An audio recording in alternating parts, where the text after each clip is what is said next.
to Ether Hour, everybody. I am your host, Conrad Franz, joined as always by Dmitry Kalyagan here with a huge installment of everybody's favorite variety show, special interest show, Orthodox history, geopolitics, tangentially related show. So thank you all so much for tuning in. Of course, everybody that wants to get access to the full episodes can become a paying supporter on the World War Now Substack, worldwarnow.co. And today we are discussing a very fascinating subject, the influence of Imperial Russia in Syria and Palestine, prior, of course, to World War I and the collapse of the Russian Empire, its fall to communism. So we are, of course, basing our analysis today on a book that Dmitry and I read together. It's called Tsarist Russia in Greater Syria, Defending Orthodox Interests, 1825 to 1917.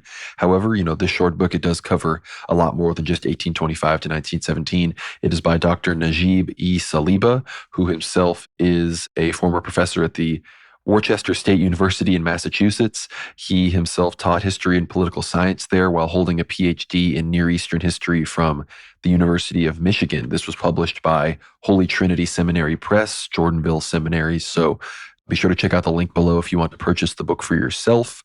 That's easy to access online, as well as the hard copy of the book is quite pleasant, well put together. There's some great pictures at the back of the book that I'm sure you are looking at right now in the beautiful thumbnail for this episode. So I'm ready to dive right into this. It was quite a fascinating book, not just, of course, on the role of the church and the Russian Empire in protecting Orthodox Christians, but also just on the general history of Russia as a successor to the Byzantine Empire, its role, in mediating these disputes between the local Christians and others, and how, many of the local Christians did look to Russia as this cataconic figure, as their, imperial protector, now that Constantinople has fallen to the Turks. So, Dmitry, what did you think of this book? I found it quite an enjoyable read. Conrad, this is one of these books where it's short enough that any regular lay person can read it, even somebody who isn't familiar or isn't experienced enough with history books hasn't enjoyed one in the past. It's a really good entryway into not just Middle Eastern history, but I would say Russian history in general. As you said, it gives you this great overview of what was Russia doing in relation to the Orthodox Church between the Napoleonic Wars, which are portrayed in all kinds of films, like the recent Napoleon film, which just came out, or the film Waterloo, right, which came out a few decades ago. Big blockbusters, and the First World War. And again, the Russian Revolution. Like, what was Russia actually actively doing externally? And this book gives you a great overview of that particular mission, in particular in Greater Syria, in countries today, which we cover all the time in terms of geopolitical news, and in particular the two patriarchates of Antioch and Jerusalem, which are so ancient. They go back to the early church. These are some of the most ancient dioceses which we have in church history. So it's very important to sort of highlight exactly just how did these dioceses fare under Islamic occupation, in particular that final stage of Turkish yoke Ottoman occupation that took place just before the fall of the Ottoman Empire and the fall of the last, as far as we know it, Islamic Caliphate. The book covers a very interesting period of Russian history, and particularly 60 years following the Russian defeat in the Crimean War, which many historians, including one of my favorite Russian historians, the Professor Nicholas Lissavoy, describes the Crimean War as a proto-World War, essentially.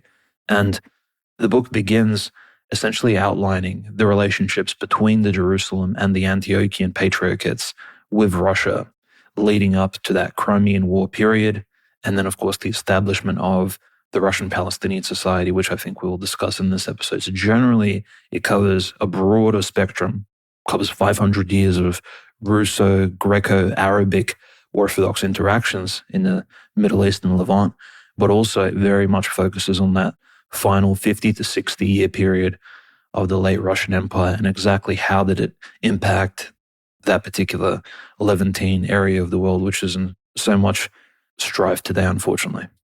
Yes, of course, the legacy of the Russian Imperial Palestine Society and the Russian Orthodox Church involvement in preserving, Orthodox heritage, protecting them from proselytization by sects like, Protestantism, Roman Catholicism, these sorts of things.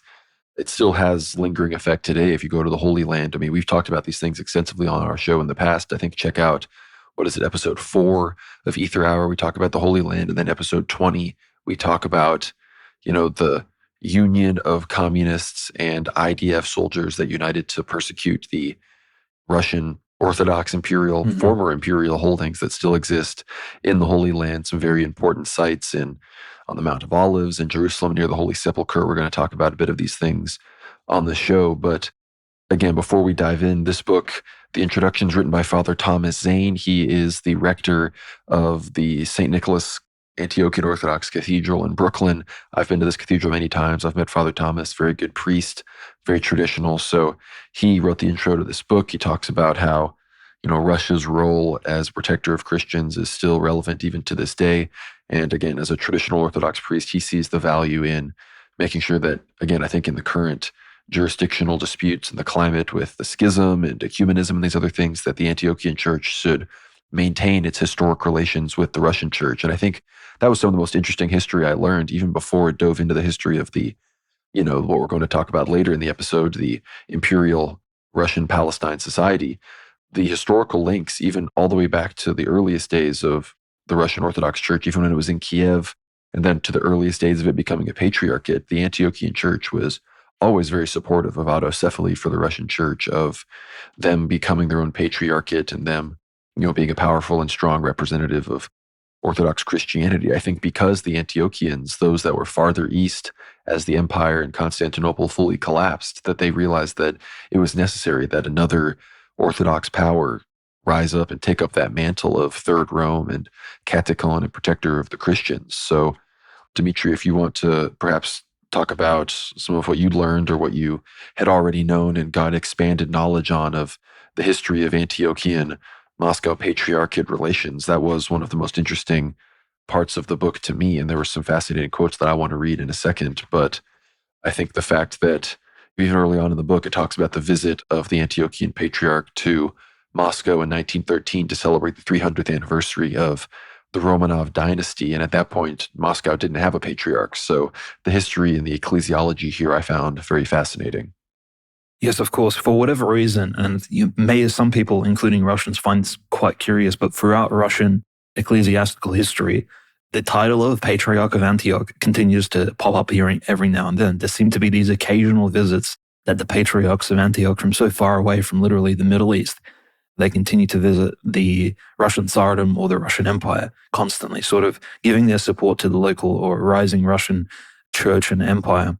And it's very interesting how from the very beginning, from the time when, from the fall of Constantinople and essentially the Florentine Union, which happens, the Council in Florence, and unfortunately the apostasy that takes place in Constantinople, the various unit trends that take place lead Russia under Saint Job, the Metropolitan of Moscow, into autocephaly in 1448. And Russia essentially undergoes about 80 to 90 years of partial separation away from the other patriarchates, which are very much under intense Arabic and Turkish occupation in terms of not, of course, ethnic, but primarily Islamic occupation. And Russia almost does not communicate with these foreign patriarchates for a very long time, until Ivan Grozny's time, roughly around the 1550s, 1560s. And this book essentially covers that period after Russia already reestablishes itself, liberates itself from the Mongol yoke. And of course, Ivan IV, Ivan Grozny, announces himself as the new Tsar. Essentially, the idea of the Third Rome very much comes into fruition.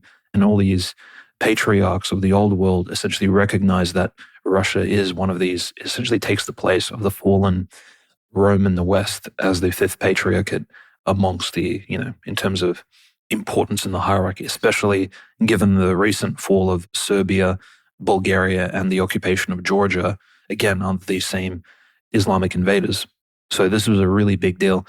This solidifies the idea that Moscow definitely deserves to have not just the metropolitan, and it needs to have proper ceremonial liberation and independence from the Constantinople Patriarch, which is in a position, this particular role of the EP, not that the Russians didn't respect the EP, but they saw the EP under very strenuous conditions of reliance on the Turkish Sultan, who at the time was constantly at war with Christian powers. The Turkish Sultan in the 1500s was primarily focused on subjugating Orthodox Christians and Catholics in Central and Europe and the Balkans, the constant warring against the Vlachs, Romanians, Hungarians, Serbians, and all kinds of other peoples, including the Germans, the Holy Roman Empire, leading up, of course, to the famous siege of Vienna in the 1600s.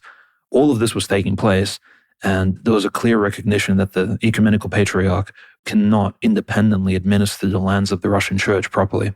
Even if autocephaly was somehow confirmed, it's simply Russia needed a leader. And so the four patriarchs, Patriarch Jeremiah II of Constantinople, Patriarch Joachim of the Sixth of Alexandria, Patriarch Sophronius IV of Jerusalem, and Patriarch Joachim IV of Antioch, they all recognized that Patriarch Job, or the Metropolitan Job of Moscow, is now uplifted to the role of patriarch, and he joins that rank of being the top 5 patriarchs in the Orthodox Christian ecclesiastical diptychs as being the 5th in order.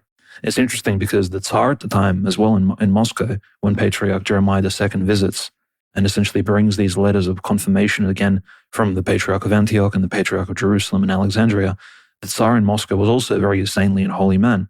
This is Tsar Fyodor Ivanovich, the last living Tsar of the Rurikid dynasty. He's, of course, the son of Anastasia Romanov, the first wife of Ivan Grozny, and he's already bringing the Romanov family very much into the spheres of Muscovite high power, which eventually leads to that dynasty's rising through, again, marriage links to the initial dynasty, but also through prominence and through providence to eventually assuming Russian Tsardom and Imperial Orthodox power in Russia. But Fyodor Ivanovich, and again, the new Metropolitan Patriarch of Moscow, Saint Job, they receive this great gift that the other patriarchs bestow upon them.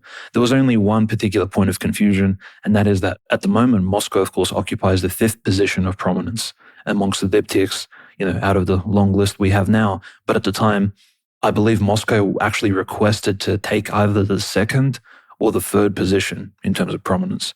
I believe maybe even ahead of the Alexandrian Patriarchate.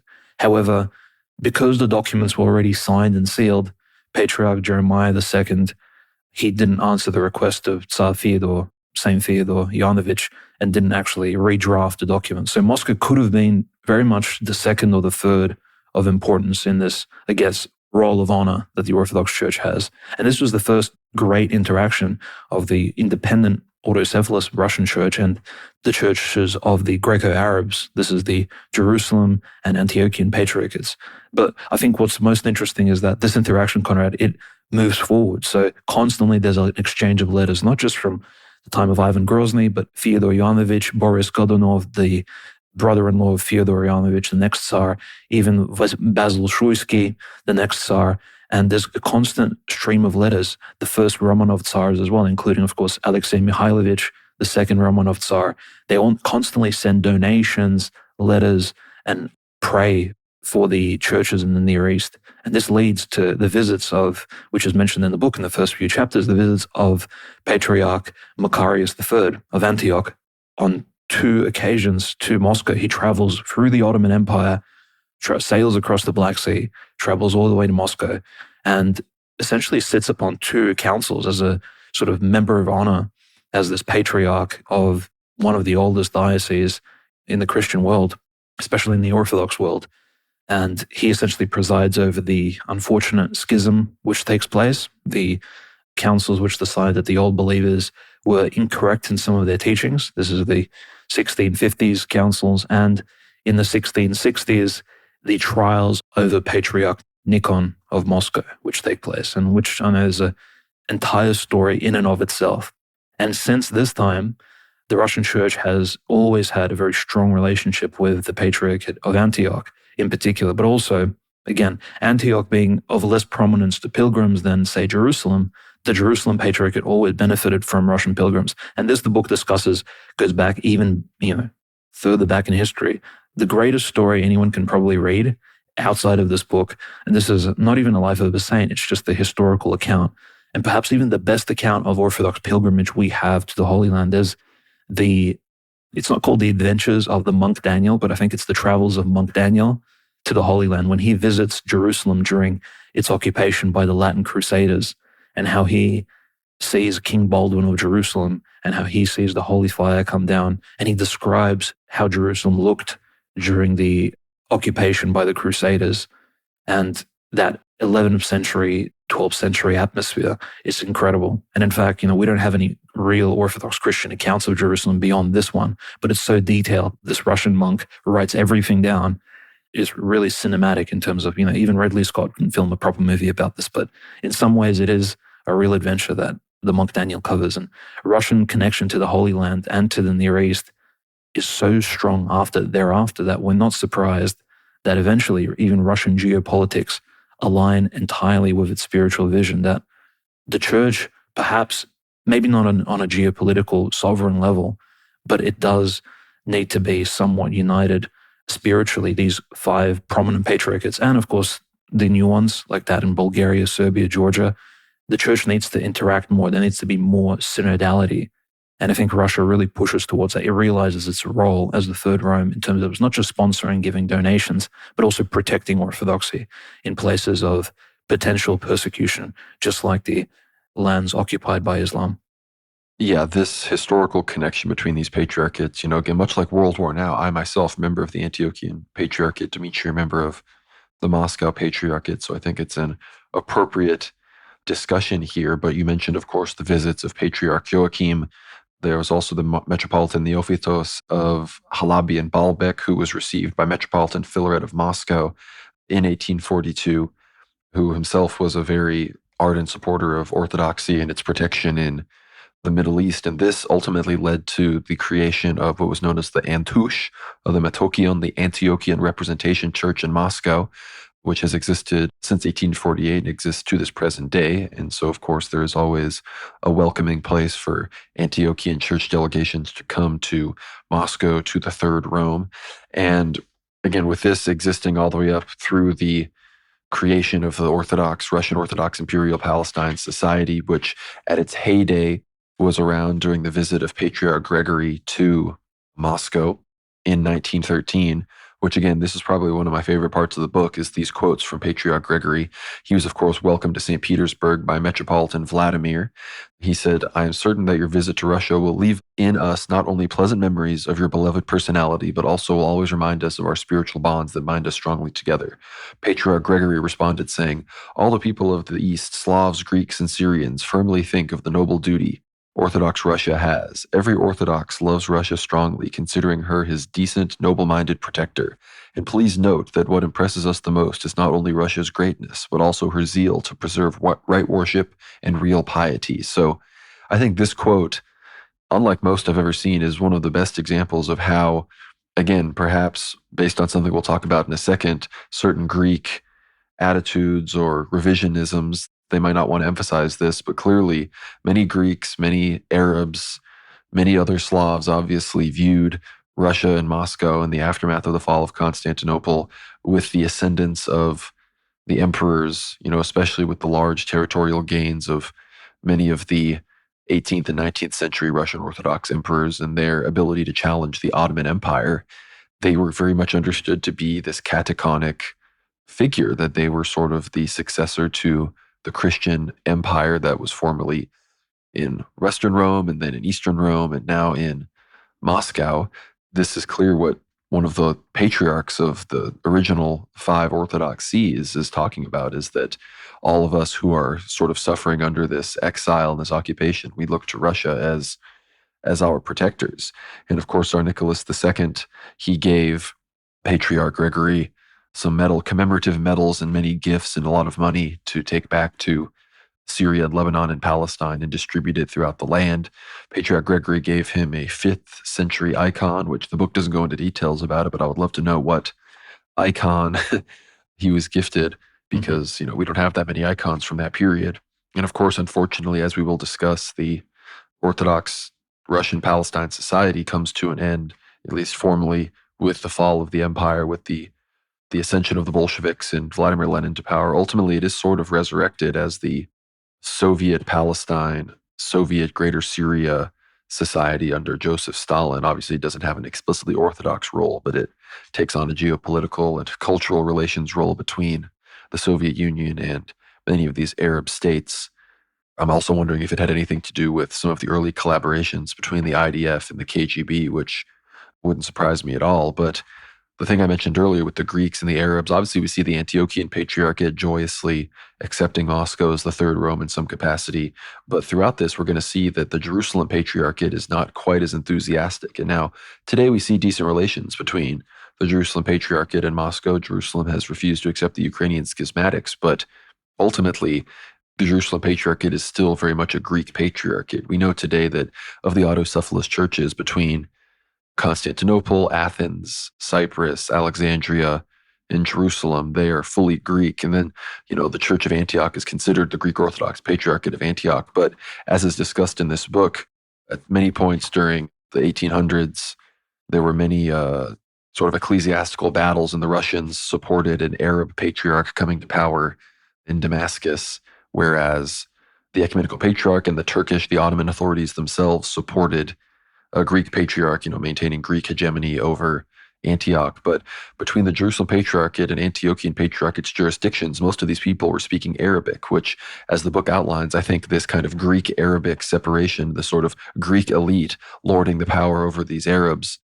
Not to say that there isn't, I believe there is Greek history, Greek heritage, and there should be Greeks involved in the leadership of these places, but completely boxing the Arabs out of leadership, it led to the phenomenon that, again, the Orthodox Russian Palestine society came to fix, which was the fact that there was no education, catechism was bad, and many priests and children and families were being poached away from Orthodoxy and proselytized into Catholicism and Protestantism because they had so many more schools, they had so many more institutions, they had so much more support. For example, these Maronites and these Catholics had support from France, who, again, to this day are still considered the imperial benefactor of Lebanon.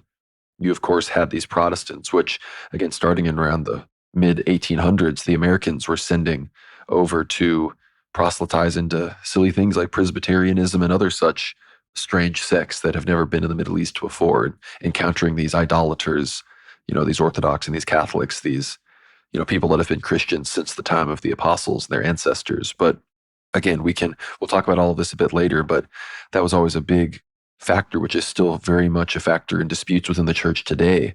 And that is, the sort of Greek domination of the former Eastern Roman Empire.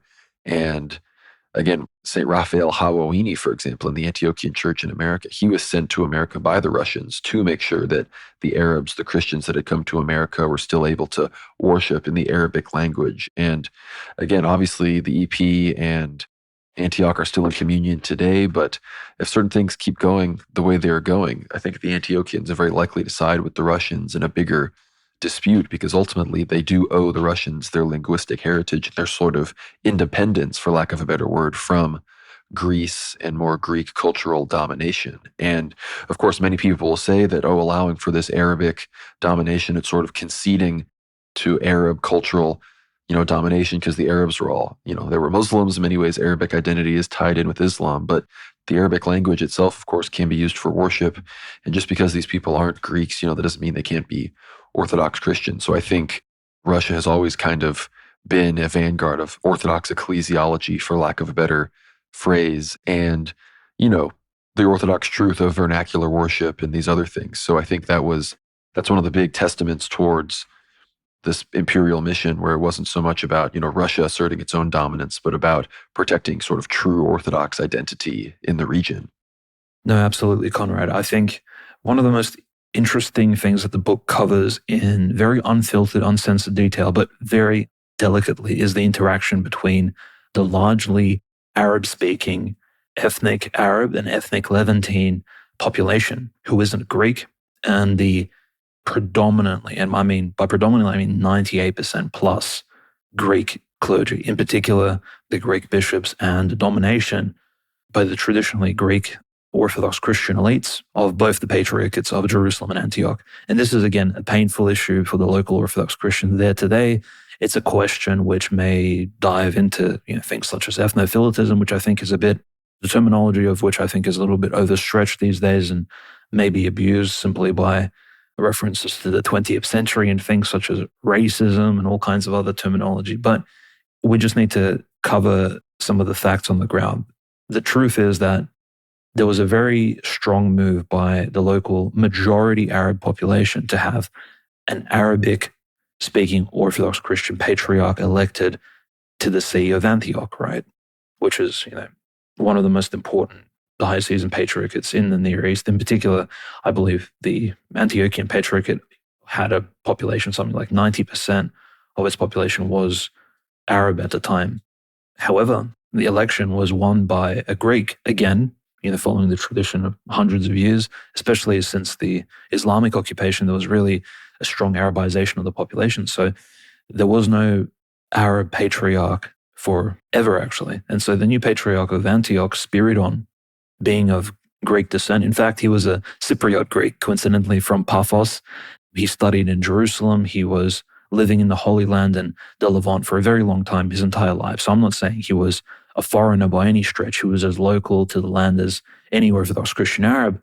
However, his election, irrespective of his personal character, was very tumultuous. He was a patriarch of Antioch for essentially a period of 6.5 years or so, from 1891 until 1898. So notice the last in an unbroken chain of Greek Antioch patriarchs is a patriarch who was elected literally at the end of the 19th century. This is how long this particular, for lack of a better term, ethnic domination chain, this was the last patriarch in this chain. But Patriarch Spiridon's patriarchate, there was a lot of rebellion. A lot of bishops actually didn't recognize him. There was claims, and the book covers this, that the election was rigged in some way. So there was a semi-schismatic type of situation in the Antiochian church, very tumultuous.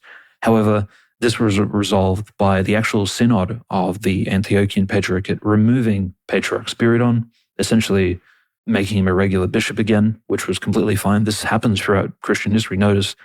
We noted the deposition of Patriarch Nikon in Moscow at the time for certain statements he made, which were probably papo-Caesarist in nature, and he did speak out against the Tsar a little bit out of hand.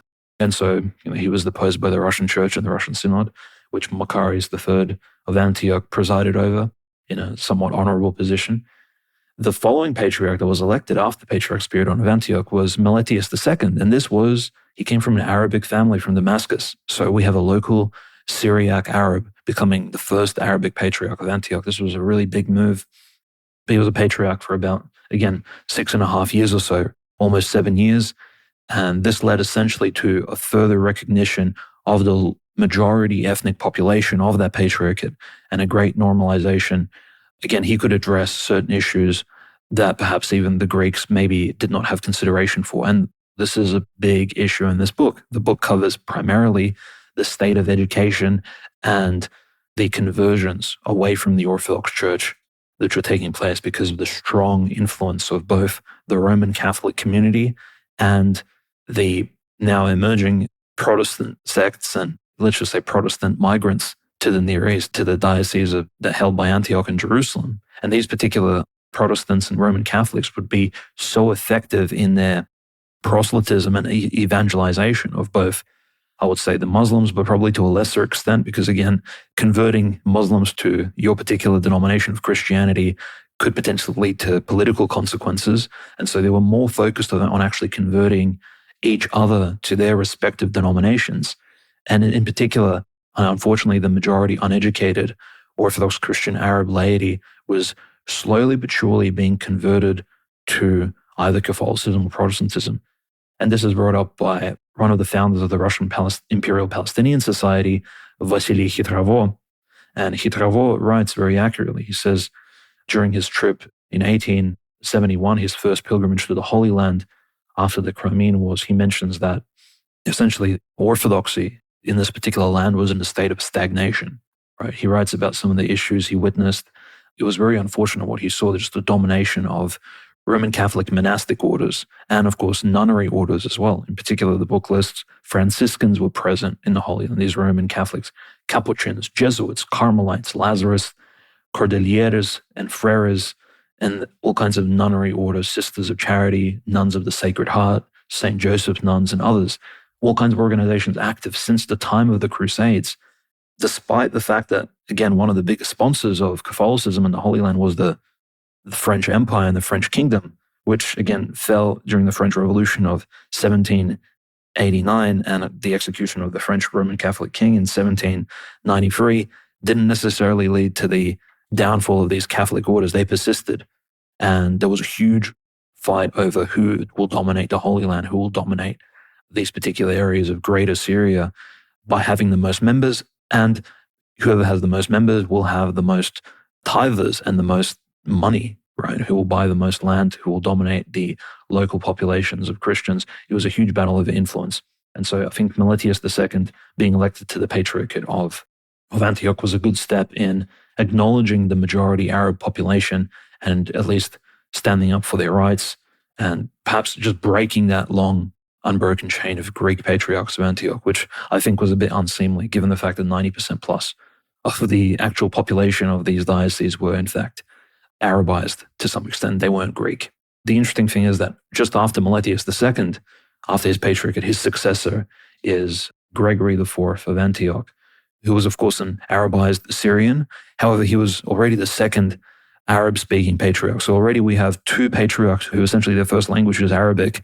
And this is the one who, Conrad, you mentioned, Gregory IV visits Nicholas II for his 300-year anniversary of the Romanov dynasty celebrations in St. Petersburg. And he meets all of those great new martyrs who we read about during, when we read about the persecutions of the Russian church during the Bolshevik Revolution. He doesn't, unfortunately, have the chance to meet St. John of Kronstadt, who passes away just a few years before that, but he does get to meet, Macarius Nevsky and some of the other great hierarchs of the Russian church, the future Patriarch Tikhon and others.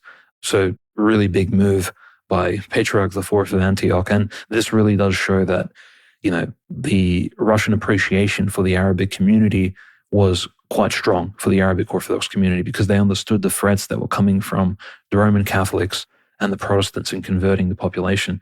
Some of the statistics the book gives actually points that out because it's one thing simply outright saying it. The other thing is the book provides a lot of stats about exactly what was happening on the ground. In particular, the book mentions in 1840, the Orthodox Christians numbered 90% of the population of Christians in Palestine. So this is 1840, after the Napoleonic Wars, before the Crimean War. And by 1880s, only 4 decades later, the population dropped from 90% to 67%. And it's not because they were converting to Islam, because they held strongly to Christianity. However, the proselytism, as well as the domination of institutions of education in Greater Syria was, again, these reigns were greatly held by both the Protestants and the Roman Catholics, in particular the Roman Catholics. And this book discusses that in detail.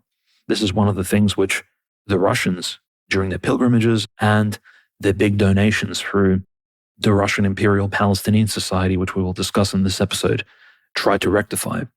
The Russians, by visiting the Holy Land and by visiting Antioch and Greater Syria, did not try to dominate these two patriarchates and sort of gain influence of them or join them in some way, or perhaps diminish their autocephaly in any way. In fact, the Russians' understanding this sensitivity in the relationship between, the church and these regions, just how these bishops try to hold on to their particular diocese and manage and administer them very carefully, not taking anything away from the Greek Orthodox bishop, because mind you, they retained their orthodoxy despite over 1,000 years of Islamic domination, which is an incredible feat. So we have to just acknowledge that first and foremost.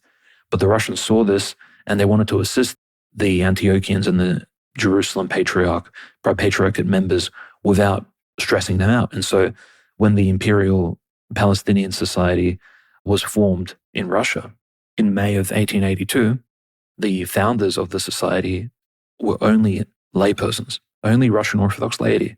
In fact, the initial donors, all of the initial members of the society were all laypersons, just regular members from different classes and different soslovia in the Russian imperial land, including, of course, first and foremost, princes, members of the Romanov dynasty itself. So we have Nicholas II's uncle, Grand Duke Sergei Alexandrovich, the husband of Saint Elizabeth Fyodorovna, who would later be martyred by the Bolsheviks. And this is, of course, a key figure in the entire Russian Imperial Orthodox Palestinian Society organization. But what is the primary role of that Russian Imperial Palestinian organization was the formation of a strong base for Orthodox Christian education in the Near East. And this is shocking. Before the 1840s, before the 1850s, there were less than 10, and I think the book mentions the number 4, there was less than 10 Orthodox Christian schools for primary education or any sort of education in the entirety of Greater Syria. This means that the local Arab population, despite the fact that they were majority Orthodox Christian, still could only obtain proper education from either Roman Catholic, Islamic, or Protestant organizations. And this led to that decline, which we mentioned, from 90% to 67% over the course of a few decades, simply because these foreign institutions would, I suppose, somehow influence the spiritual faith of the children attending these schools, and they would fall away from orthodoxy. And the Russians sought to assist that by simply, what was the one thing Russia had over some of these other older patriarchates? It's a large demographic base. Russia had over 70 million people at the time. It had lots of potential donors, many Russians from Siberia, Central Russia, Northern Russia, Southern Russia, Cossacks, regular peasants, farmers, members of the aristocracy, Russian soldiers, naval officers. Everyone wanted to visit or have a pilgrimage to the Holy Land at one point or another. And if they couldn't, the least they could do was donate towards some of these ancient churches. And this is what they did. They donated to the Russian Imperial Orthodox Palestinian Society. And the Palestinian Society used those funds to open up primary education institutions in the Holy Land, which was absolutely incredible. The decline of the Orthodox Christian population was steadied, and until the revolution, there was this, and even until the First World War primarily, there was this period of flourishing of orthodoxy to some extent in the Greater Syrian region. And this, of course, includes all those nations we mentioned today, unfortunately divided by somewhat artificial borders, as we mentioned in our episode of Aliyah, Lebanon, Syria, Israel, Palestine, Jordan. That entire segment of the world was, for some time, it remained very strongly Orthodox because of these educational institutions that the Russians set up and that the Russians essentially paid for out of pocket. And it wasn't even the Russian imperial government sort of funding this with some sort of geopolitical aspirations. The book makes this, emphasizes this point. It was private Russian citizens, even poor people, who donated sometimes pennies, sometimes the occasional ruble that they would come across towards the Russian Palestinian Society, which would then open up centers for pilgrimage in the Holy Land, in Greater Syria, and also these schools for the local Arabic Orthodox Christians who could learn how to, primarily notice they weren't learning Russian. The schools would teach them Arabic, their own local language. They would teach them Arabic, Russian, Greek. They would receive very basic education so that they could again defend themselves in the future potentially, not just in the ever-rising, more complicated secular world, because notice industrialization is very well and truly afoot in the 19th century, but also, spiritually speaking, against the now ever-expanding Protestant faith, which is, expanding in terms of both membership and the denominations into which it, unfortunately fragmented throughout the 19th century, but also the Roman Catholic Church, which comes to, again, redominate French society after that revolutionary fervor and the hyper-Massonification of the Napoleonic years. We see Roman Catholicism again return to some form of prominence in France, and French geopolitical influence, again, is very much focused on Greater Syria. Just a final sort of note, the Suez Canal is finally complete by the end of the 1860s, and French geopolitical economic interests are well and truly now focused on the Middle East in particular. It's not just the British Empire that's hyper-focused on these areas because of their, let's just say, quasi-Zionist aspirations, but now France itself is very much heavily invested, and so it uses the Roman Catholic presence in the area to secure French interests. I just need to mention that this is an important note the book makes, and the book differentiates between the different forms of presence in the land. So we have British imperial influence, American influence through Protestantism, French influence through the Roman Catholic Church, and how they fought one another on a spiritual level, in a battle of real estate, in a battle over the minds of the young Arabic and local Syriac populations. And I think this is one of the most important points the book tries to make, is that education, both in a spiritual and in a secular fashion, very much does influence as to who dominates a particular segment of society. Whoever controls the educational institutions dominates the minds of the people who progress through them. And this is well and true today when we discuss media, psyops, and all kinds of things. So the book is incredibly accurate, and it speaks to basically our entire World War Now show and some of the Eighth Hours we discuss. It was a great companion book to essentially the entire theme of our podcast. Thank you so much for listening to the free preview of this Ether Hour episode covering the book Tsarist Russia in Greater Syria, Defending Orthodox Interests by Professor Najib E. Saliba. It's a really fantastic book, so be sure to check out the link down below in the description to pick it up for yourself. It's, again, a very important read to all things World War Now. But if you want to get behind the paywall, hear us discuss the full story and extent of what the Orthodox Imperial Palestine Society of Russia really got up to, how many schools they built, the extent of their operations, what happened after the fall of the empire and the accession of the Soviet Union, of course, a whole host of other issues regarding the Greek-Arab disputes, how the Russians were involved in all of that, and of course, how this translates to Russian, Greek, Antiochian Ecumenical Patriarchate, Moscow Patriarchate disputes and relations to this very day. So very important episode. We touch on a lot of key historical elements about, this time in history of the 19th century to the early 20th, especially regarding, the pre-World War times, the Crimean War and all this kind of stuff. So get behind the paywall here, this full, academic book analysis episode. And again, it really supports the show. So that $7 a month that we get from you getting behind the paywall keeps everything going here. $75 a year, you save a bit of money doing that. Or if you're really cheap, if you do recommend the Substack to at least 3 people, I believe through the Substack recommendation feature, you can get a free month behind the paywall. So thank you all so much for listening. Thank you for supporting the show, and we will see you on the other side. God bless.